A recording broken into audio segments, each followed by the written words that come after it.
ete kembo na nzambe emonisa makati na bango. Mais bien aimé dans le Seigneur, na koboy ya kotika na principe na kolanda bonzambe, koya kolanda autrement eloko oya mutu, oyo nzambe alakisaki bango te. Na lingi na yebisa yo, nzambe alakisaki Adam Satan te, alakisaki Adam eloko mususu te, mais nzambe pesaki Adam ba principe ete Adam atose ba principe ya nzambe. C'est pour cela bien aimé dans le Seigneur, yo ndengo vandi wana ngande na zali awa, mutu na mutu lelo na mokili, tuana ba principe on nzamba pesi biso pona récite na biso. Tuana ba principe nzamba pesi biso pona un jour, toi dans la présence ya nzambe. Mais bien aimé dans le Seigneur, tandis que mutozo ko maîtriser ba principe wana te, c'est pour cela il y a la mort. Na moment wana tomoni ke nzambe azalaki dessus pona Adam na Ève. C'est pour cela Genèse chapitre 6 verset 3 Bible lobi nzambe a regretté que lobi pourquoi na sala mutu, pourquoi que j'ai créé l'homme,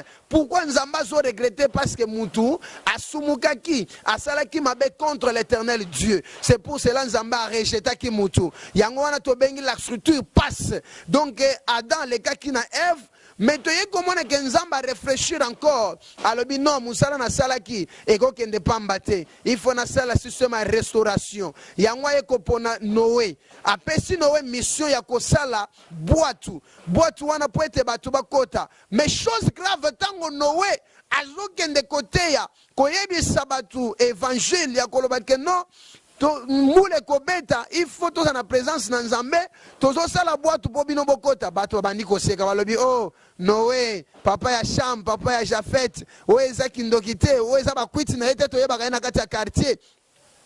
Bien aimé likambo ya Noé ezalaki ya koyeba po Noé azalaki komela bakwiti te, mais likambo ezalaki ya grâce ya nzambe oyo esekitaki na kati ya Noé, parce que Dieu a trouvé bon et pas Noé qui a zamutu malamu, qu'à travers Noé nzambe a changer vie, a changer décision ya monde. C'est pour cela bien aimé nzambe a yebisi Noé sala boatu, Noé sali boatu. Chose grave eloko liboso nzambe lobi azwa banyama ya malamu acha bango 7 ya basi 7 ya mibali, mais banyama ya mabe acha bango mibale.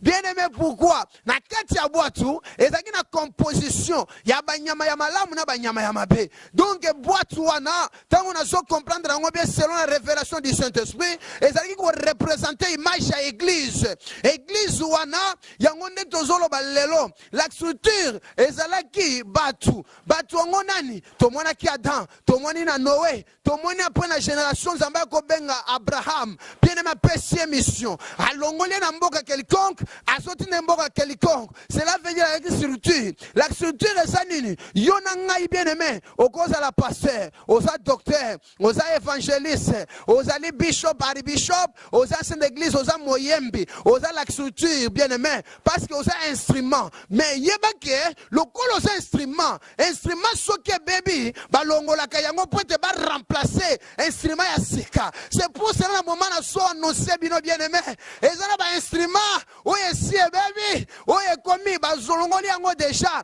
C'est ça la structure passe. Mais la valeur maintenant c'est quoi? Tango tozo kende na Matthieu chapitre 24 verset 35 soko tanga ngo kita okoyoka Bible lobi nyonso ekoleka likolo na sepe mabele koleka, mais liloba na nzambe ekotika la seko na seko. La valeur maintenant c'est Jésus de Nazareth. Jésus c'est ça notre valeur, parce que nyonso ekoleka mais liloba na nzambe c'est ça Jésus. Car la Bible dit au commencement était la parole et la parole était avec Dieu et la parole était Dieu. Cette parole c'est Jésus de Nazareth, l'homme de Galilée. Na lingina yebisa yo muto chaka ntembe pona yo Yesu aza prophète, pona yo Yesu aza soki nini oyebi. Mais pona ngai je te confirme que Jésus-Christ il est mon Dieu, il est ton Dieu, c'est lui le créateur. Au nom de Jésus, Dieu t'amène bien aimé na lingina yebiso quelque part. Et si kozali tandis qu'on croire que Jésus